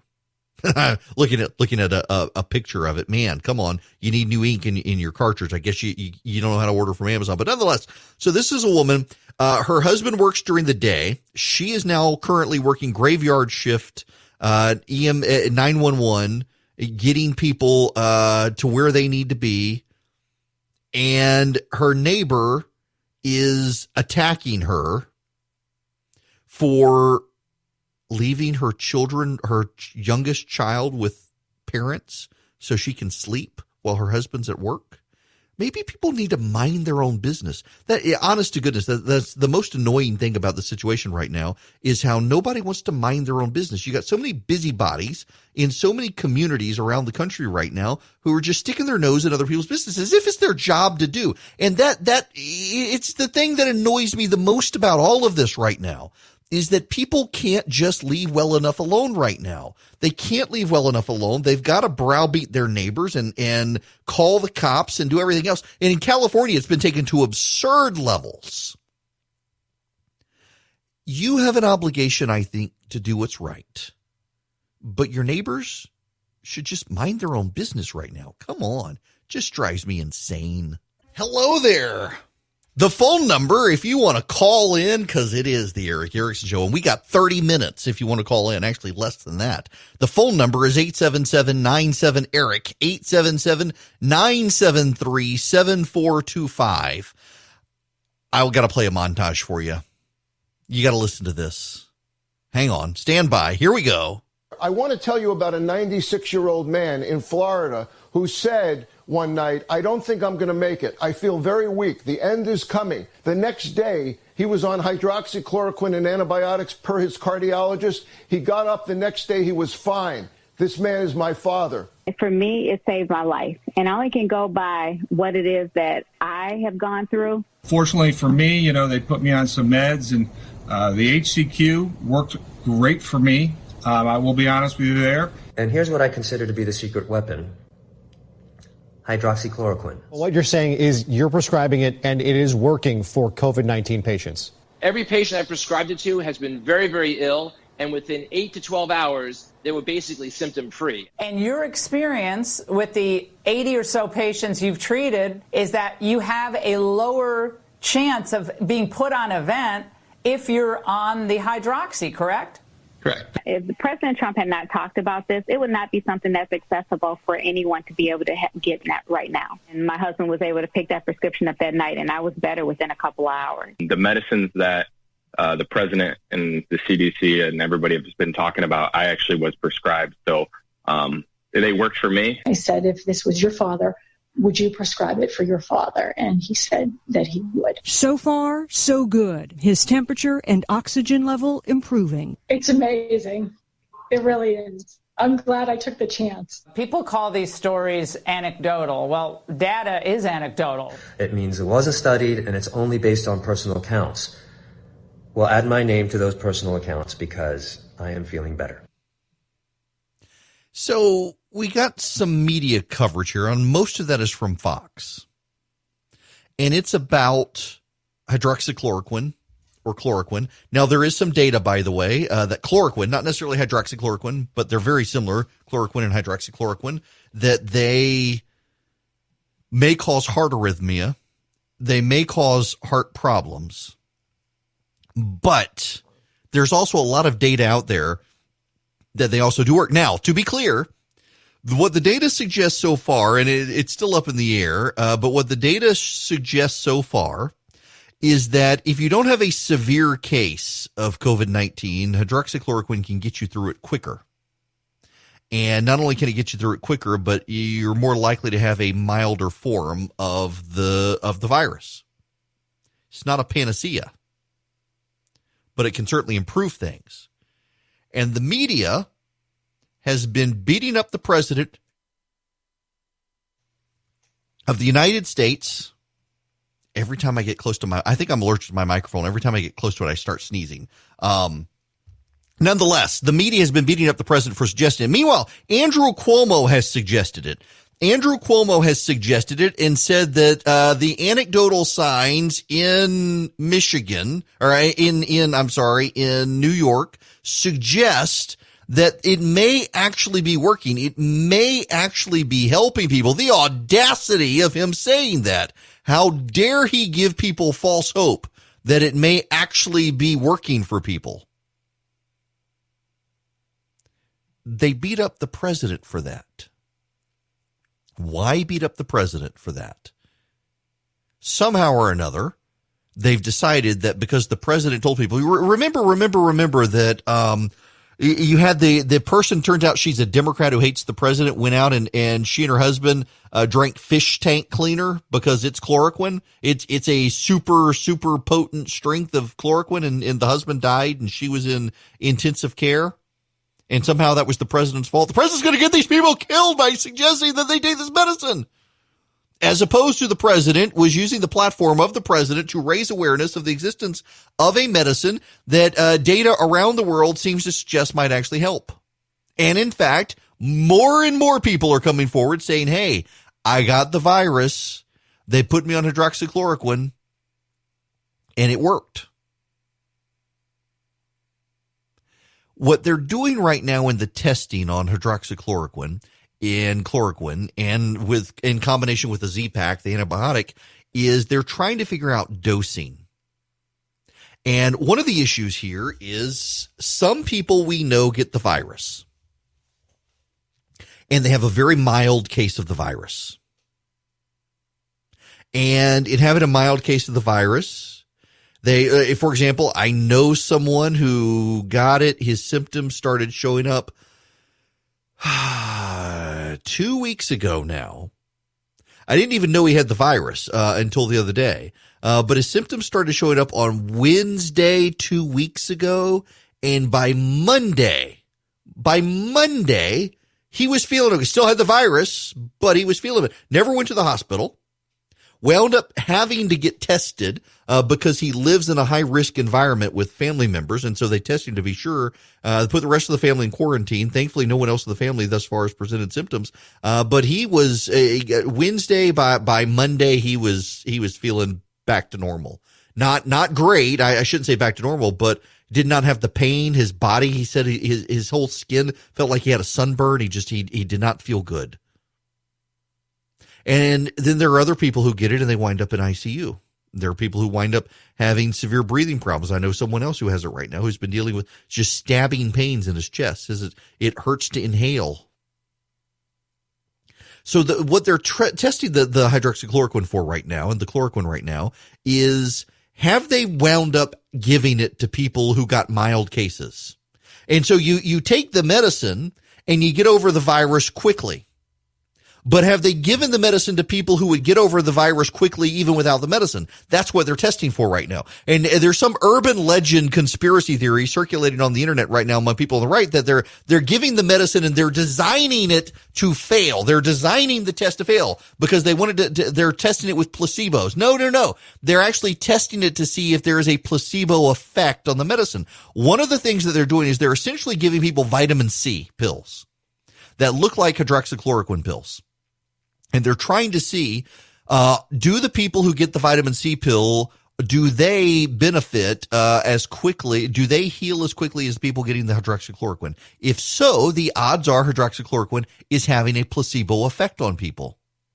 We don't understand the placebo effect, but we know it exists. We know that there are people who can be given medicine that is just a sugar pill and tell them that it is some all-powerful medicine and their body will heal themselves. The power of the mind, forget the brain, the power of the mind is a powerful thing.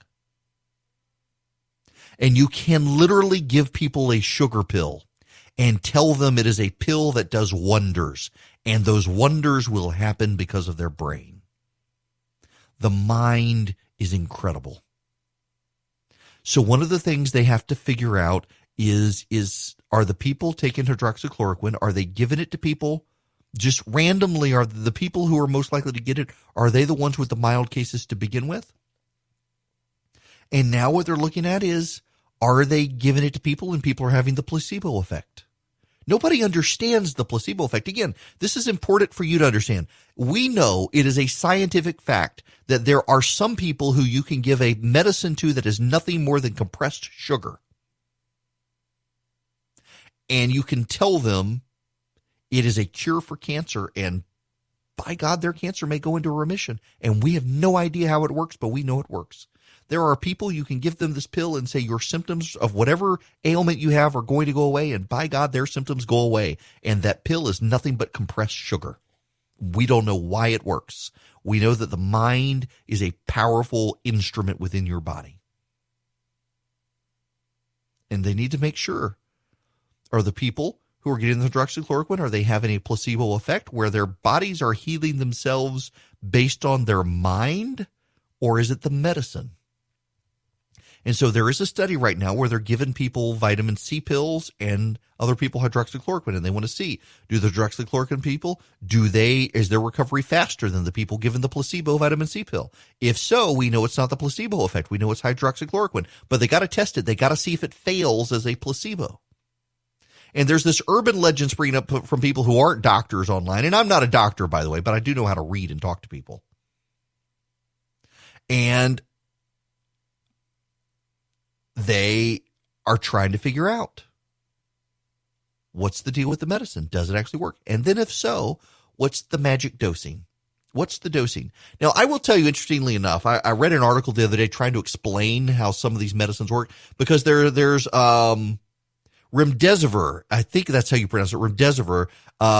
Gilead Science has come up with something. And by the way, this is one of the very first conspiracies I ever debunked. There's a conspiracy out there that COVID-19 was patented in 2015 by Gilead Science. You've probably heard this. We've had people call into this program and ask me about it. What's the deal with this patent on COVID-19 from 2015? Okay, let me explain this real quick. So remdesivir is a medicine produced by Gilead Sciences, and it was produced to fight SARS, MERS, and Ebola. What we know about viruses in particular is that if you get zinc into cells, it makes it harder for the viruses to get into the cells and operate. Zinc seems to have some ability at the microcellular level to disrupt the functioning of coronaviruses. It messes up their receptors.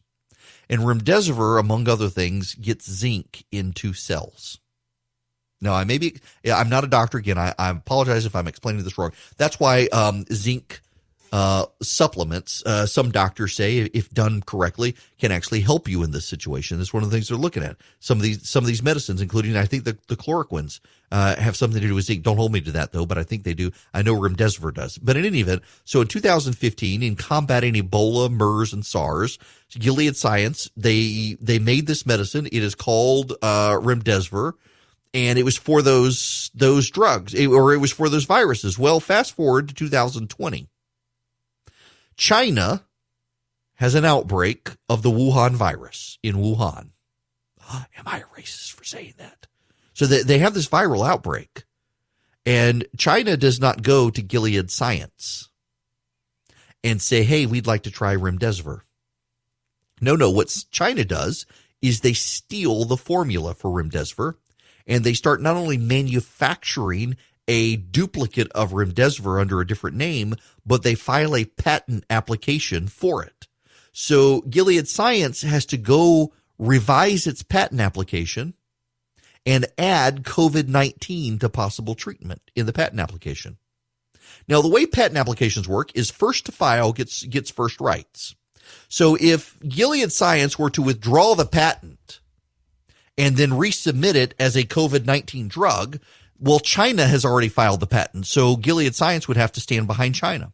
So what the patent process works in this country, how the patent process works in this country, is you can amend a pre-existing patent, and it does not change the date of the patent, it just updates the terms of the patent. So Gilead Science went after China stole their drug and updated the terms of its 2015 patent.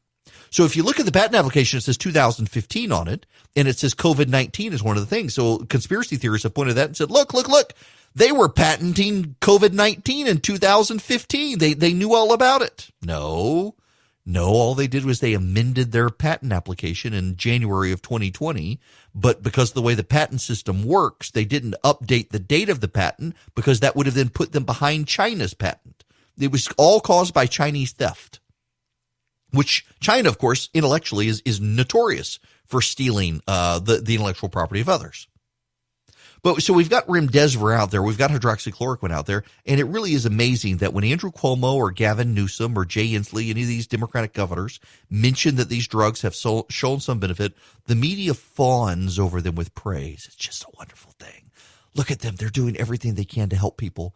But the president of the United States gets up and talks about it, and they blast him. They blow him up. They condemn him for doing so. It really is amazing to see the double standard. I got to talk about another double standard real quick. I need to play for you a bit from Fox News and be critical of it. Well, I think you'll be able to do all that eventually, but this city still isn't past the crisis. The ERs are still busy enough. They're not as busy as they were a couple of days ago, which is good news, but the ICUs are still plenty busy. And that's why I really think we ought to start off in Texas, as we just talked, and other states that have not been hit as hard to work through some of the kinks. New York is the ultimate stress test. It's probably twice as dense as the closest competitor, which is San Francisco. We haven't worked out how you're going to get in an elevator, which is basically a cesspool of virus. Public toilets much more crowded. I mean, just the very nature of how we get to work in the subway and public transportation systems. All the assets of the city are disadvantages in this world. But listen, I've talked to technology companies who are building better solutions to try to clean up each and every one of those. Well, temperature sensors are an example. We may be sensing smell, which I'm told by a European group is present deficiencies in smell in 85% of COVID-19 patients. We've got smart people working on this, but maybe New York isn't first. In fact, we know for sure New York isn't first, probably should be last. Let's work out some of the things you mentioned, like containment issues that don't tread on civil liberties. Are there ways of doing it? Of course there are. We've got smart people, but it's going to... Well, I think... I'm just going to stop there. That's all reasonable. Everything said there was reasonable. I got no bones to pick with it, but I got a question. That's Dr. Oz on Fox, on Hannity. When did Dr. Oz become an expert?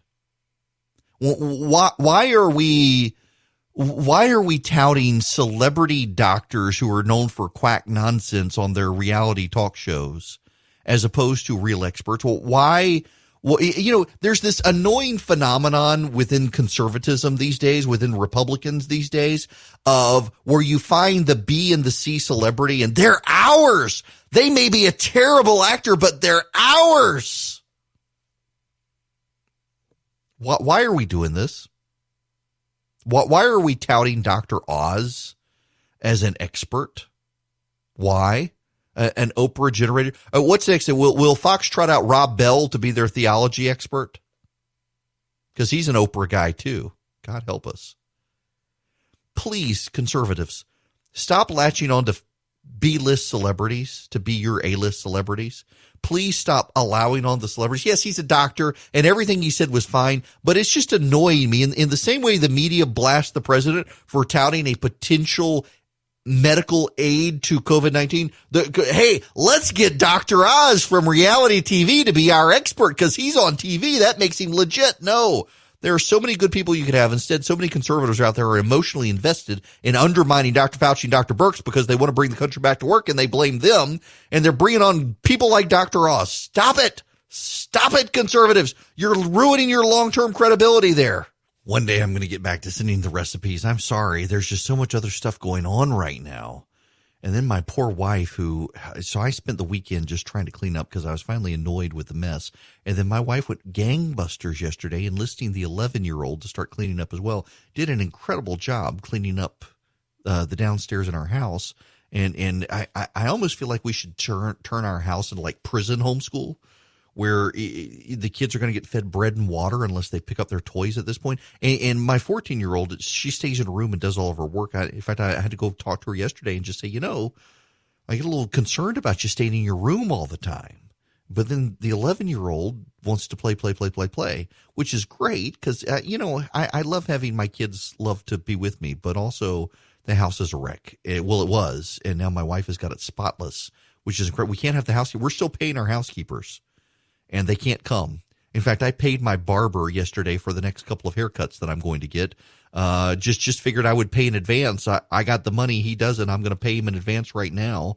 I assume people are doing that. That's my biggest fear about this whole economic situation right now, is that the country's going to slowly reopen, and a lot of our favorite places aren't going to be there.